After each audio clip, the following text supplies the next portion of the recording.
By 1934, the Depression was in full swing, and over 4.7 million American families were on welfare. Men in three-piece suits would stand in line hundreds deep, hoping for a job that would pay 50 cents a day. Families didn't have any money to buy food, so they would get government handout of bread and cheese. Most families would go into the fields and pick cotton. To survive this time, it was really all about attitude and outlook, something the Walkers had an abundance of. I mean, look at this guy in the middle of the Depression, smiling. That's what the Walkers were like, and that's what you're going to hear in this story. I'm Rayford Walker. I was born in Quanah, Texas in 1934, November the 14th. I was one of those children who was born at home in the front bedroom of a house that subsequently burned. By 1936, times were so hard that Judd took his family to his brother's farm in Brownfield, Texas, to do what a lot of families did in the 1930s, which was pick cotton. By this time, Maxine was 18 years old, and Geneva was 14, and Rayford was only 2. We moved to Brownfield. Was I out of school? No, because we walked to school, and part of the time the sand was so bad. Okay, we need to pause here for a moment and address something that was only said one time in all of the interviews I conducted: sand. Geneva just said that the sand was so bad that they had to move. Well, the sand or dust she is talking about is from the Great Dust Bowl of the 1930s. This was a decade-long drought with massive dust storms that swept across the southern plains, turning millions of acres of farmland into barren wasteland.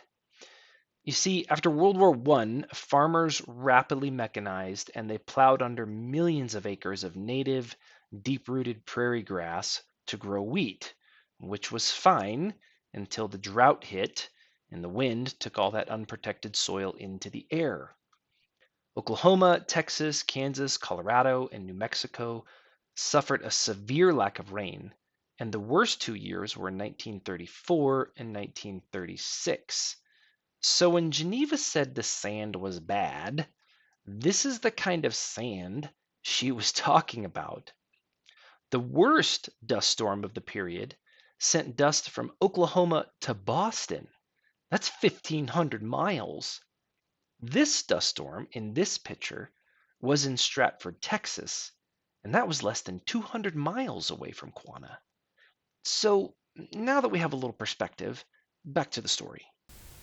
The sand was so bad, that's when Daddy left the cafe. We moved to Brownfield. It was quite a deal getting out there. One of my uncles there in Quanah had a truck, and we loaded all of our furniture on there.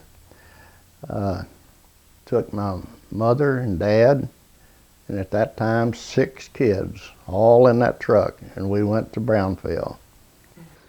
But anyway, we had to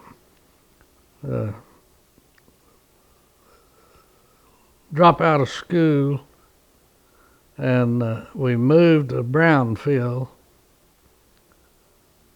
And Uncle Oscar, but he was farmer, and he had a truck, and he moved us. And I remember riding out there, riding in the back of that truck with what stuff we carried in the way of furniture or whatever. I don't even remember what furniture that. There wasn't much furniture back then. And moved in, stayed for a while with Uncle Jim and Aunt Ruby in the chicken house. They cleaned out a chicken house. It was 2 rooms, and they were using it for a chicken house. They actually had chickens in it. We chased the chickens out, and then use lye water, put lye in water, kill and wash the inside of it, and that's where we live. And we did the cooking on the outside. The house wasn't big enough to cook inside. Now, let's pause here for a minute. Geneva and Garland said they moved into a chicken coop. Yes, 6 kids, mom and dad, moved into a chicken coop. This is the best picture of a chicken coop I could find during that time. So, next time any of your children complain about how hard they have it, you can tell them this story. Garland said that they cleaned out the coop with lye water. That's just a simple chemical solution of sodium hydroxide that is used to make soap. But since they didn't have Clorox back then, they would use straight lye water and use that as a disinfecting solution. And as best I can figure, they must have moved out to Brownfield, which is about 200 miles, in a truck that looked like this. The Ford Model AA was more popular at the time, but as you can see, I don't think they would have all fit in there with whatever limited clothes and furniture they had.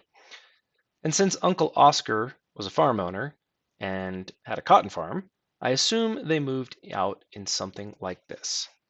Rayford was just a baby then.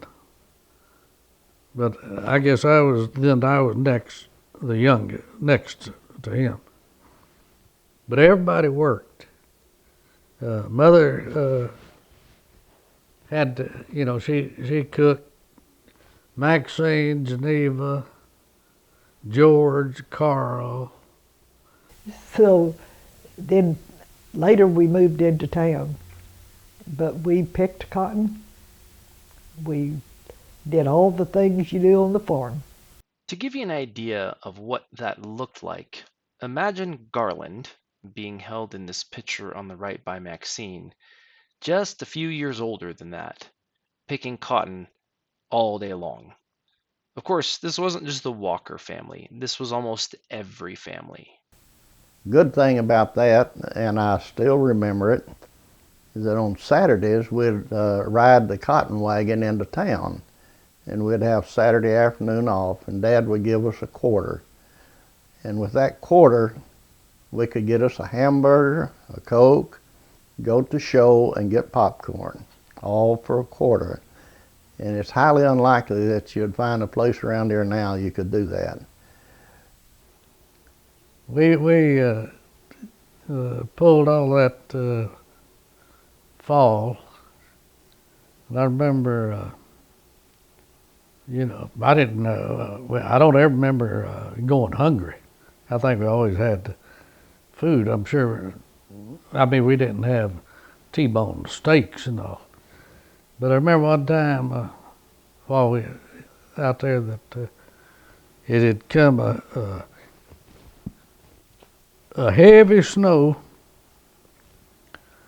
and the quail was lined up on the fence. Of course, we wasn't pulling cotton. You couldn't due to the weather. And we thought, Dad said, boy, if we could get a mess of quail, that would really be a treat, but he only had 2 shells. And those quail had lined up on that fence, and he got around there, and we still got the shotgun. You may have heard the story on that shotgun. He made the handle stock himself, and in fact it's over at Wayne's now. He's keeping it for him. But he shot. He got those 2 shots off and killed 13 quail. I remember that, and I do remember we had a feast. We had a pond that we got water out of, and had goldfish in it. They said that I was always worried about those fish messing in the water. They said, no, this is the way I remember it anyway, Not with goldfish. I didn't know the word then, but they sterilized everything. We stayed out there on my uncle's farm. That's where we were picking cotton. And we stayed out there until the cotton was all through. And we moved into the town of Brownfield. I remember Dad got a job for $1 a day and was mighty glad to get it. During that time, I worked at a hotel in Brownfield. And that's when Lloyd was born at that time. Okay, by some miracle, everyone has made it to 1937. And though most of the country was still in quite a huge depression and the Dust Bowl, still some things were going on. The Golden Gate Bridge opened to vehicular traffic, the Hindenburg exploded, and Amelia Earhart disappeared over the Pacific Ocean. But back in Brownfield, the last member of the Walker family, my dad, was born. Lloyd Douglas, March 7th, 1937. And I remember the day well because that's the day that I had a function at school, had to have some nice clothes, didn't have much to wear. But Mother made me a suit. She made me a complete suit the day that Lloyd was born. And I'll always remember that day. He didn't have clothes to wear, so we got a catalog and looked at it to see how to do the lapels and how to do the bottom of the coat, whether to round it or make it square. And Mother redid the suit so George would have something to wear. He was born, kids back then wasn't as wise and educated and knowledgeable as they are now. And I thought, what the thunder they going to do with him? Later on, we moved back to Quanah and finished school in Quanah. Rayford and Lloyd were still pretty small tots, and of course I was a senior and didn't have much use for little kids. But Well, Granddad wasn't doing too good. And then, as I said, Daddy had come back and took pneumonia. We just felt like it was time to come back. And I believe Uncle Oscar came and got us in a truck. We moved back and lived on 7th Street. Then. And then we moved back to Quanah. And Uncle Oscar moved us back again. And of course, that was a long time before air conditioning, and a long time too before most farmers had tractors, they're using horses. And he was a jolly, big cut-up fella too. And I'll never forget, it seemed like some of the family had already, I don't know how they got back now, but had gone back. Anyway, I was riding in the cab with him, and there'd be a farmer plowing, horse pulling plow, and we had the windows down, so it was summertime or spring, and we wasn't, doing about 35 miles an hour anyway, and he'd holler, he'd say, the missus said come to the house. And you'd be surprised more than once. The old boy, he'd look dumbfounded, and he'd tie off the rein and he'd head to the house.